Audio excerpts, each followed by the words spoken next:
Hello and welcome to episode 11 of the Crafty Historian. It's been a while, but then it's also been assessment season, so that's my excuse.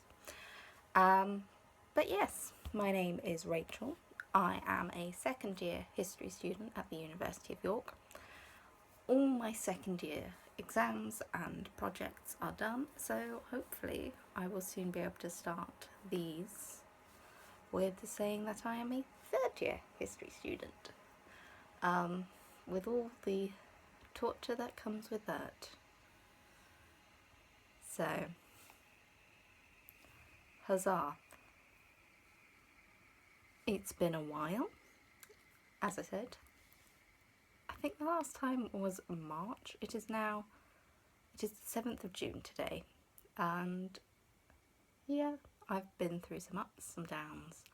Had 3 exams. I had a group project which was hell because no one would do anything. So I also honestly can't remember what I last showed you. So I've just got a collection of stuff that I've been working on recently, and we'll see how it goes. I'm very out of practice, so take that into account too. I'll start off with something that I know I showed you, and that is my Hermione's Everyday sock in the history colourway. As you can see, I have finished one sock. I haven't cast on the second because I've decided I'm not all too fond of doing patterned socks. I mean, it looks stunning and I love this yarn. This is Nora George's history yarn, and it's amazing and I love the yarn. I just need so much concentration to do the patterning, and part of why I like knitting socks is that you don't need to have your brain alert for it. So I probably won't be making too many pattern socks. I'm determined to get the other one done in the same, but that'll probably be a summer holiday project so that I can really dedicate some time and energy to it. It has a contrasting toe, or rather it's one of the colours within here. It's sort of this russety red and a contrasting heel. This was my first heel flap and gusset, and I will say this sock fits better than any of my other socks, which I'm really happy about. So I learned that I just need to do vanilla socks, and hopefully with more of these slip stitch heels.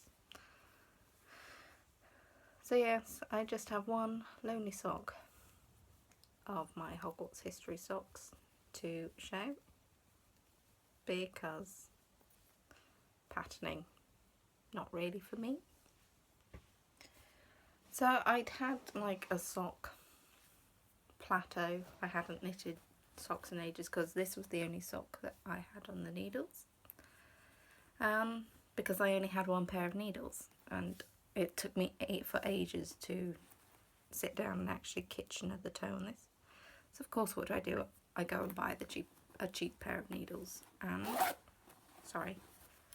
in one of my own bags I cast on and I finished another sock. Ta-da! And this sock was my very first toe up sock. The toe's a little too pointy for my liking, and I did a fish lips kiss heel, which is also really nice. And yeah, I'm really glad I did that, or tried it. It was, yeah. So I've got one purple sock. I love these colours. These are all my favourite colours right in here. As you can see, it's just a plain vanilla all the way to the top. I did a bind off which included yarn overs. That actually looks okay, but it's nice and stretchy, and yeah, I'm really happy with it. I haven't cast the other one on yet. I only took this off. Today's Wednesday. When did I take it off? Monday, I think. I finished it Monday.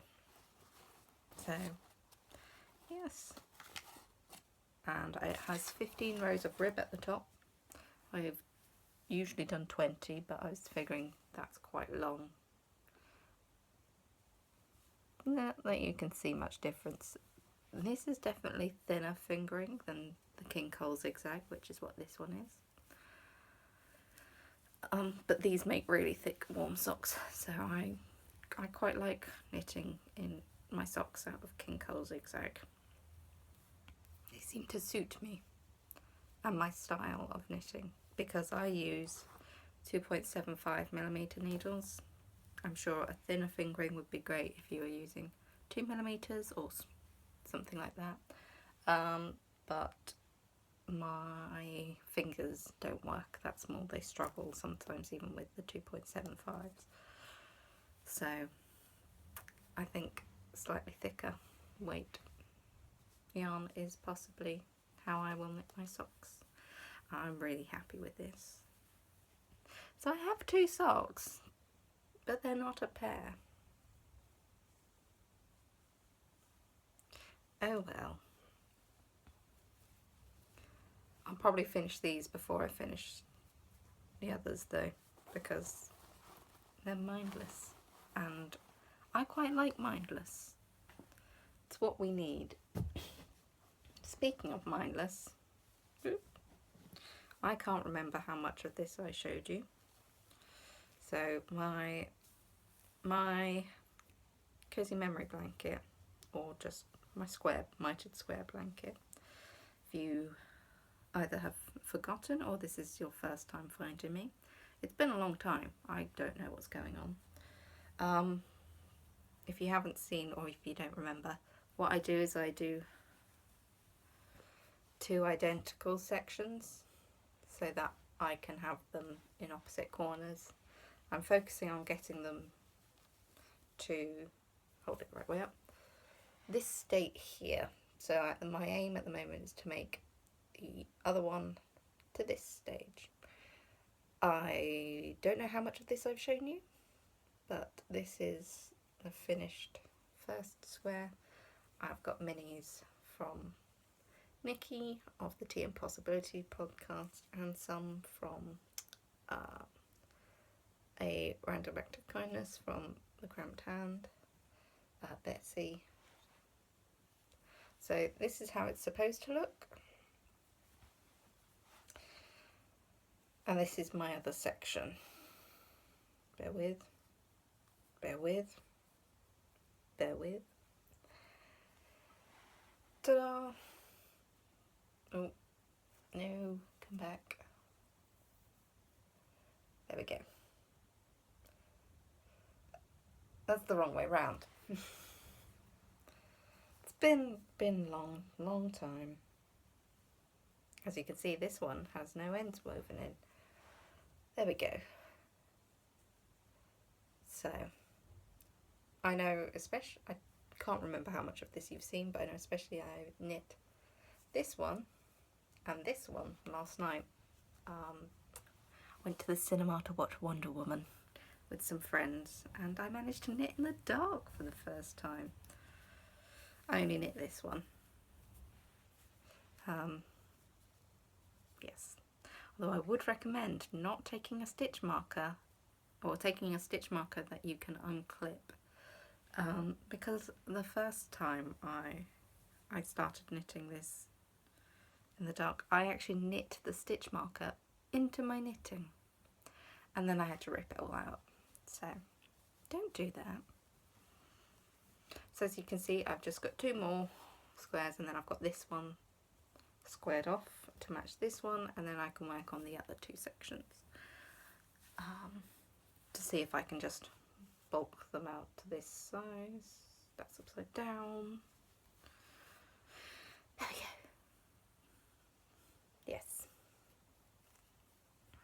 So blankets going nicely. It's all squishy. I don't fold it. Well, I can fold them up, but of course because it's not connected, it doesn't look as impressive. So fold them into their quarters. Ta-da! So many ends to weave in, but doesn't bother me as much as it does some people. And now I know this is something I haven't shown you because I cast this on for Amy of the Stranded Dye Works. No, the Stranded podcast. She owns Stranded Dye Works. She is having the Brit Knit Cow, where you have to knit 300 meters of British yarn. So I've got until the end of June to finish this. And this is my Colour Affection shawl. And it's looking really bunched up. This is the longest cable I've got.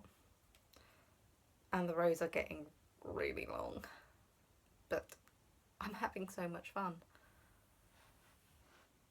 So, as you can see here, it's done.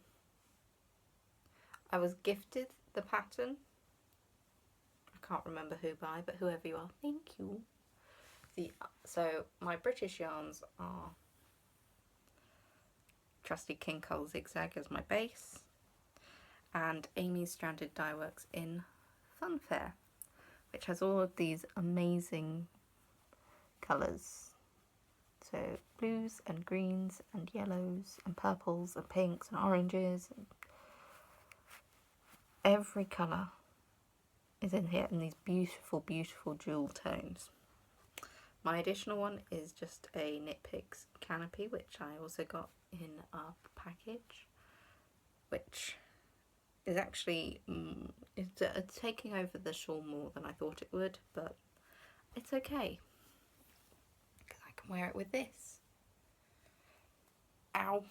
Sorry, I just caught my hair on one of my safety pins. I'm using mini safety pins to mark where each repeat, so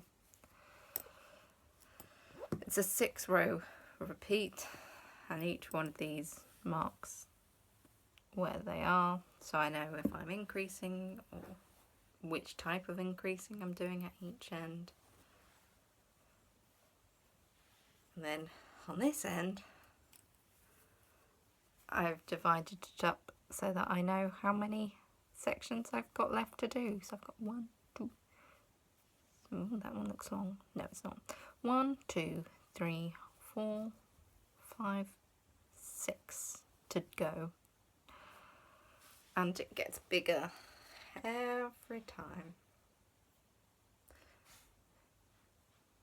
I'm not sure how I feel about shawls. They're very big and very tedious. Well, not tedious. The rows take a long time, which is what I like about socks, is you just go round, round, round, round, round, and it grows really quickly. This is growing less quickly now. I remember I did this cream section in about 2 nights. It takes me like an entire night to do 1 6-row repeat now. Oh, that's the wrong way round. That way round. But I don't know, I'm really enjoying it at the same time. I've got desk duty this evening. We've got our swing dance summer ball and I am on the desk for an hour by myself. So guess what's coming with me? Yay! I say that, I did volunteer. The rest of the committee will be doing the solo jazz workshop, but I decided that I would let them do it and not sacrifice their dancing because I don't want to die. And I prefer social dancing to solo jazz anyway. which will be what the rest of the summer ball will be. So it's just going to be me sat on a desk taking money from any latecomers, knitting away, and hopefully I won't get too tangled. I'm getting soaked.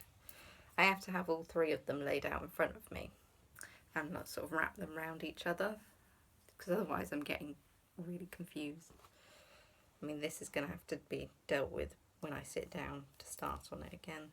It's one that I have to sit and do rather than just pick up and go. So yes, those are what I've been working on at the moment. I remember I did show you, I think I showed you my cardigan. I haven't made much progress on that. I haven't made much progress on that because, well, again, that's another big thing, and it's got I'm decreasing for waist shaping at the moment, and if I'm counting this, I don't want to have to count another one, which is why these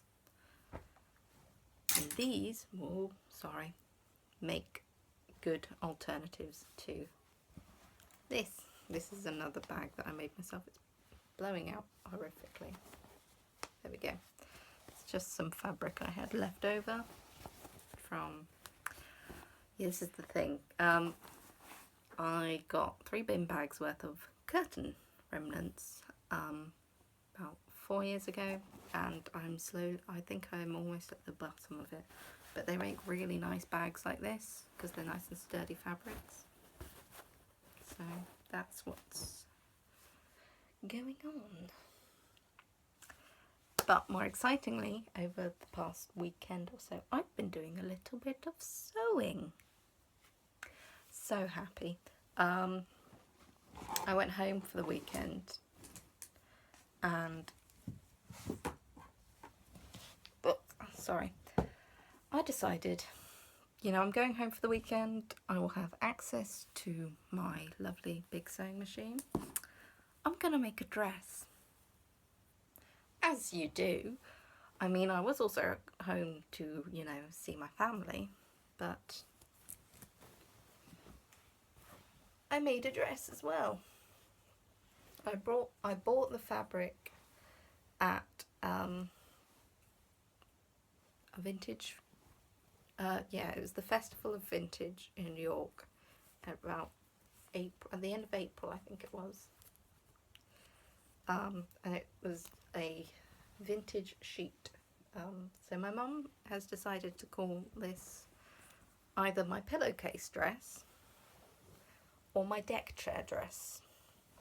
Now I'm going for deck chair because I'm going to be wearing this at Durham's Summer Swing, which is this weekend coming, and one of their themes is dress as your stream, and they name their streams of workshops with things. My stream is swimmer, because you've got sunbather, swimmer, surfers and swashbucklers.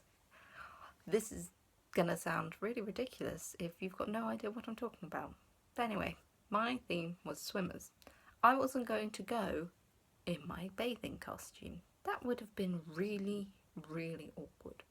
So I've decided I'm going to be wearing this and potentially my mask and snorkel from Octopus, because I just think that would be amazing. It may hurt my head, but who cares? I'd look pretty cool. So I've got a nice summery dress. It's a lovely lightweight sort of cotton, so soft, and it the pattern I used was New Look 6262, and I'm really happy with it. It was a very simple pattern to follow. It has a front, 2 backs, front skirt, 2 back skirts, and facing. There's a few darts in there. I had a real issue with the neckline though. I've got what's called a hollow chest, so you can see here I have to buy things to accommodate these, but it's not like it's a gradual slope. My chest is very flat across here, which means necklines gape. Something horrific. So, which is another reason why I wear a lot of shirts, because if you button it all the way to the top, no one's going to know. So, had to do some finagling with the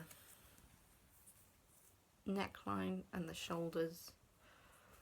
The shoulders basically didn't line up. My front shoulders, where I had to trim an inch off, just so that they'd line up on the outside, and then in the back they overlapped on an inch, because I've got wide shoulders as well. Oh, this is why you make your own clothes, because then this doesn't happen. So hopefully I shall get some good pictures of this and put it on my Instagram later in the week. And hopefully it'll fit really nicely. I did bleed on it though, which you know how it goes. You're sewing, you stab yourself and you're like, oh, it'll be fine. No, I have, you can just see a little blood spot from where I stabbed myself, and it's in the middle of my back on my zip, but I don't care. Just shows I'm human, quite literally. So yes, I made a dress and I'm very happy. But that's not the only sewing I've been doing. As I mentioned, summer swing is coming up, and the Saturday night theme is heroes, which is really weird. So it says you can either dress as a superhero or dress as your hero. I didn't fancy dressing as a superhero, mainly because I quite like to, you know, not look like, I don't know, I don't want to be wearing like a black leather catsuit or something. It's not on. So instead I'm going to be dressing as my hero, which just makes me so much more of a nerd anyway. My hero is Captain Catherine Janeway of the Starship Voyager. So I've been sewing myself a top to wear with a pair of black trousers.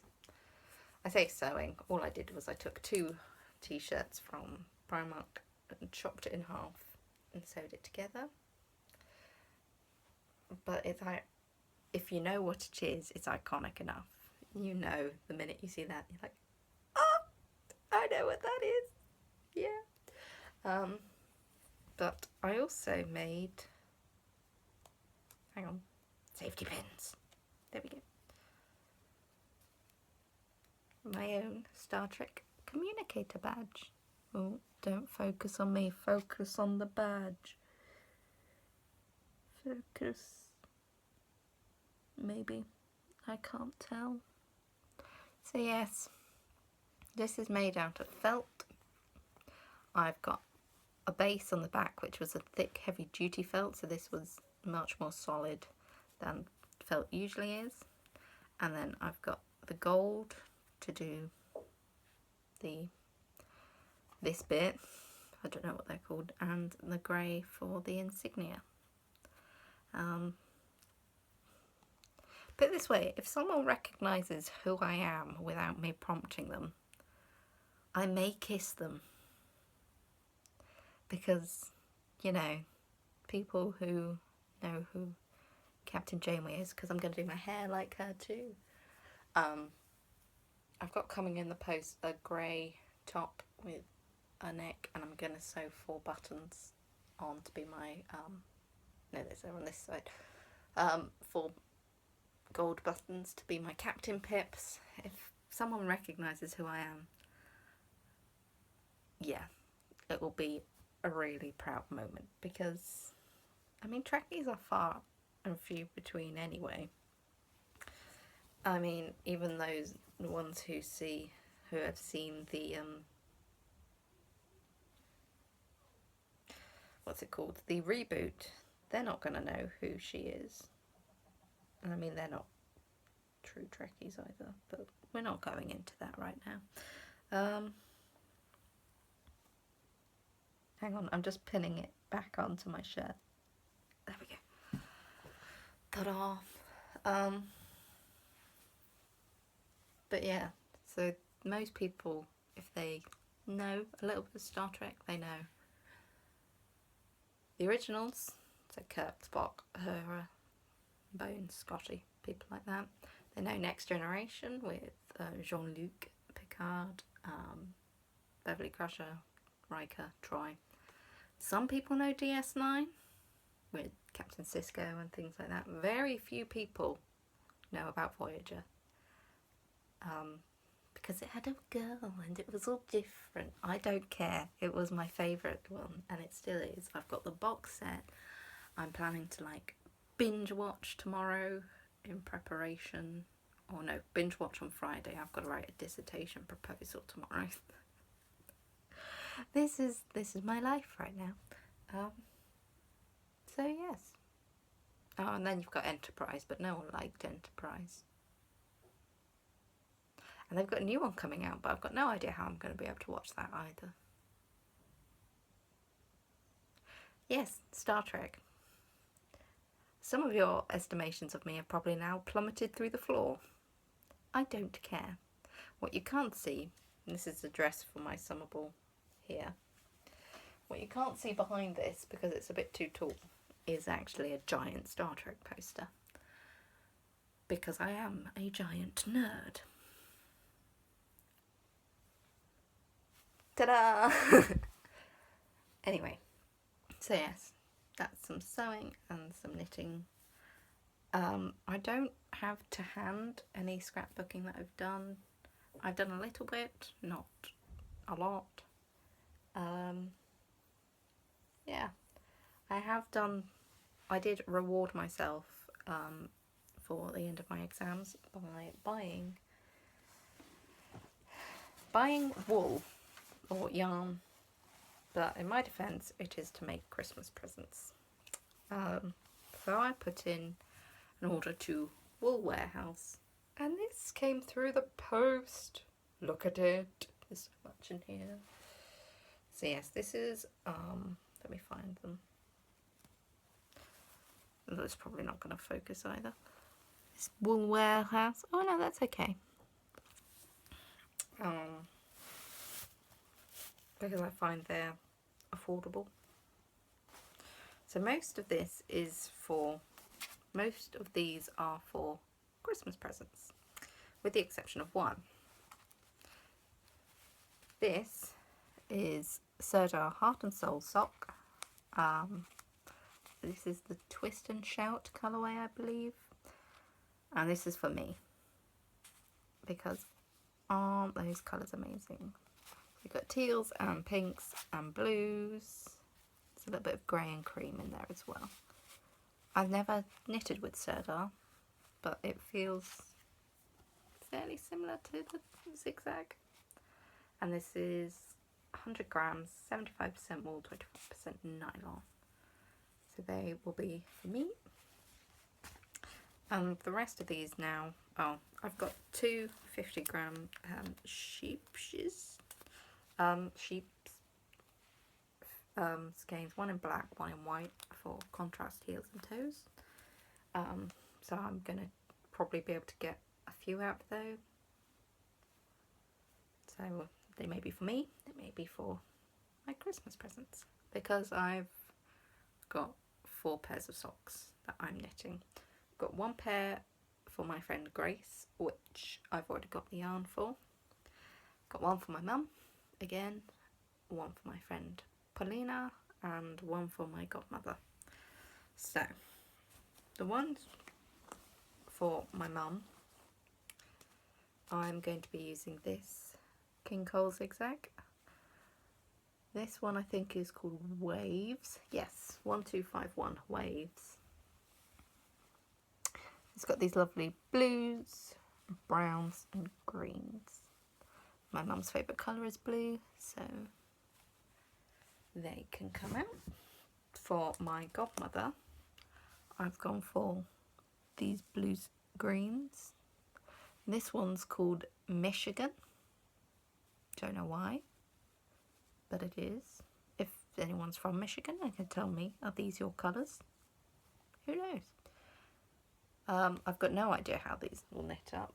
These usually knit up sort of stripy.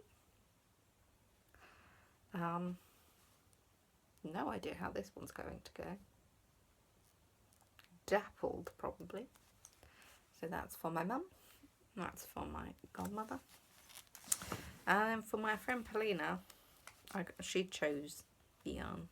We've got, it's my second ball of opal. My first ever ball was my first ever pair of socks. And it was actually a gift from an ex-boyfriend. But it had cotton in it, so it was really weird. This is 75% wool, 25% polyamide. And it's the opal Flaschenpost. Message in a bottle, I think it was called. I'm going by the fact that there's a message in a bottle. So Strandgut Flaschenpost.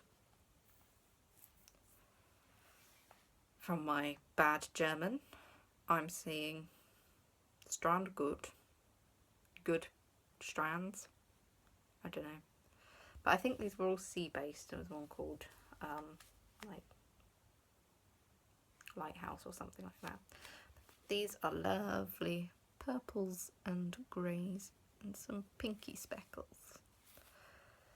So they'll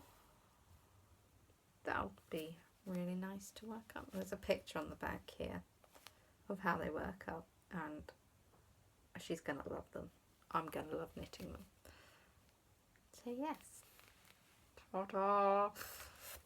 And the final ball I got was not sock wool or sock yarn, but was in fact just navy blue Stylecraft Life DK, 75% acrylic, 25% wool. I know acrylic's bad, but this is for my friend Harry. Don't know if I've spoken to you about Harry before. Harry is my gay best friend. We are practically the same person.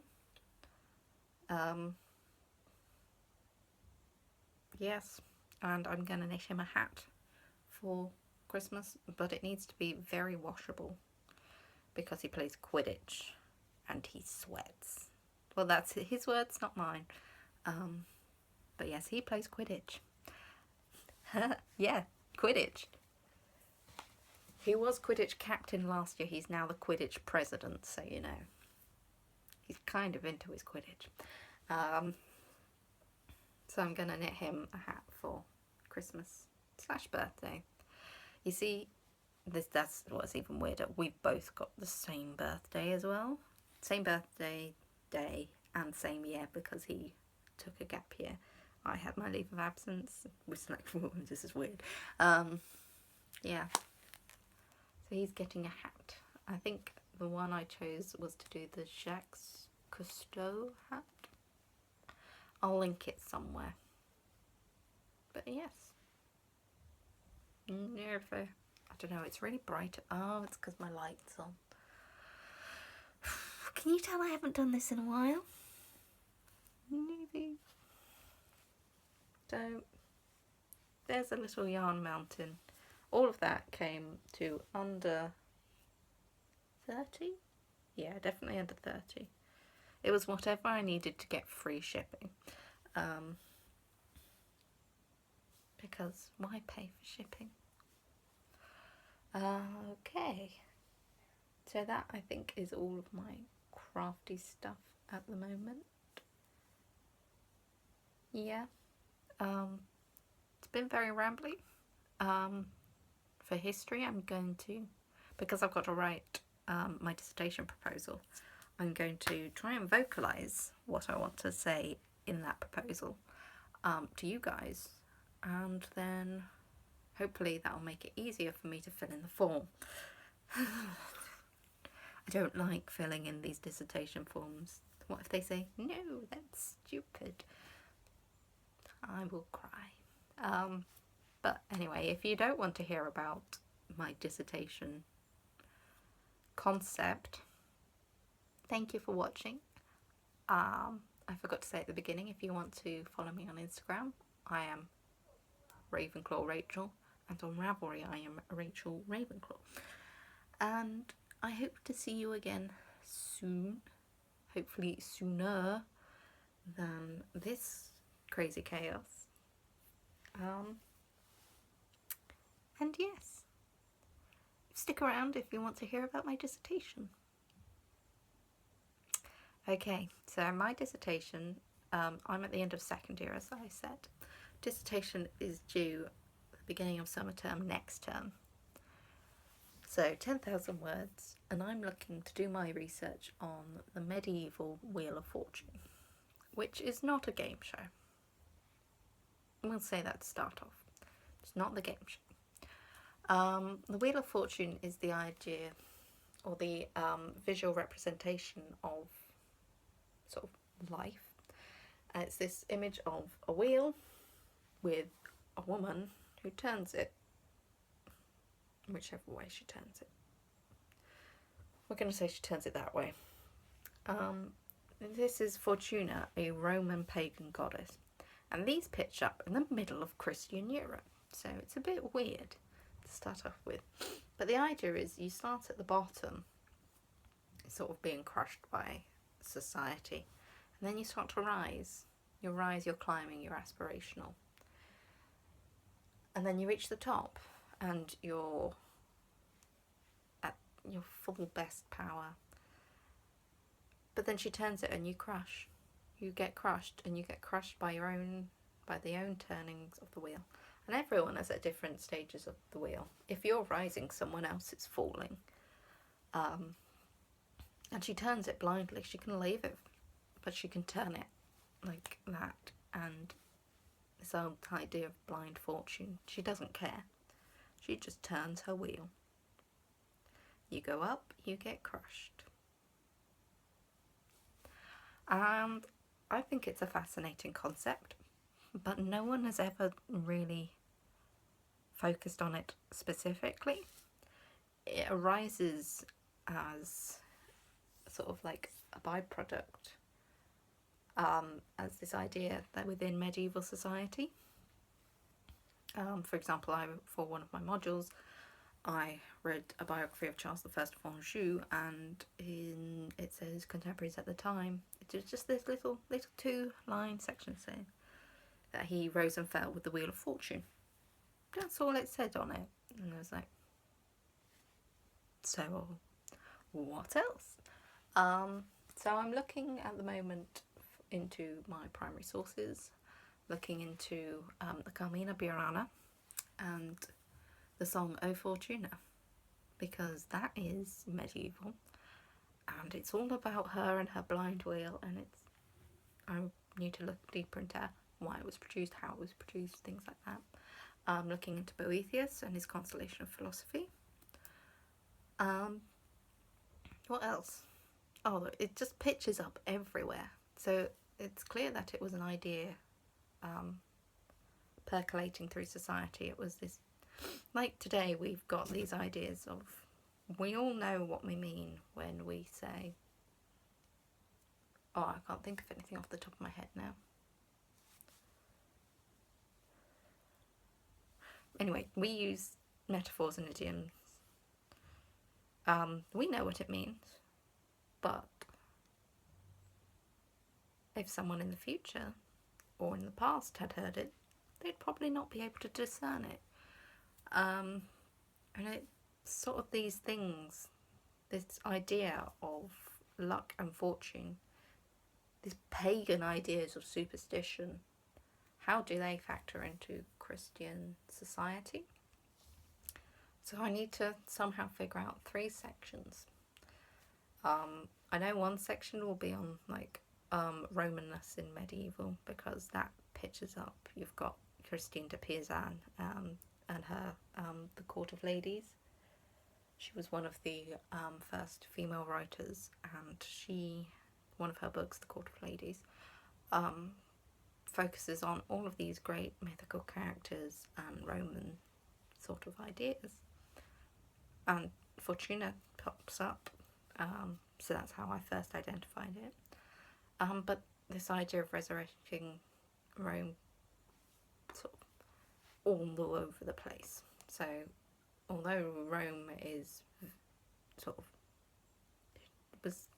they were the last people really before Constantine converted the Roman Empire to Christianity.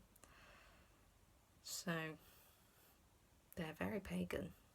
What's going on with resurrecting that within medieval society? And then there is another interesting look in how Christianity Christianized this concept. So the idea that you get one turn of the wheel for your life, whereas the traditional one is you can go up and down as many times as fortune fancies.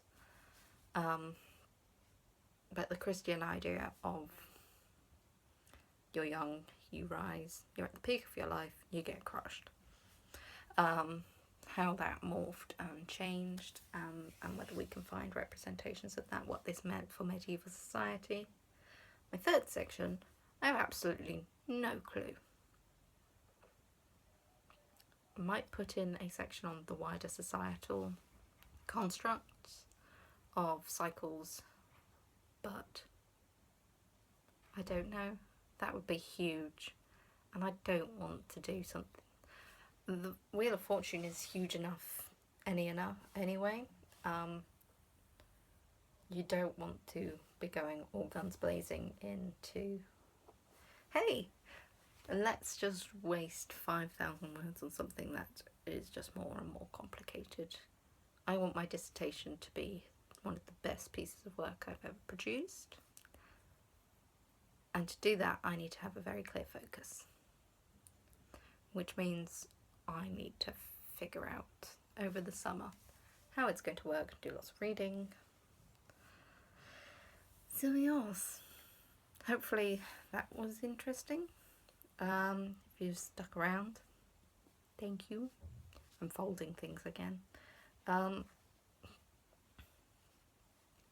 I said, hopefully I will see you again very soon. That's all for today, folks. And I shall see you around later.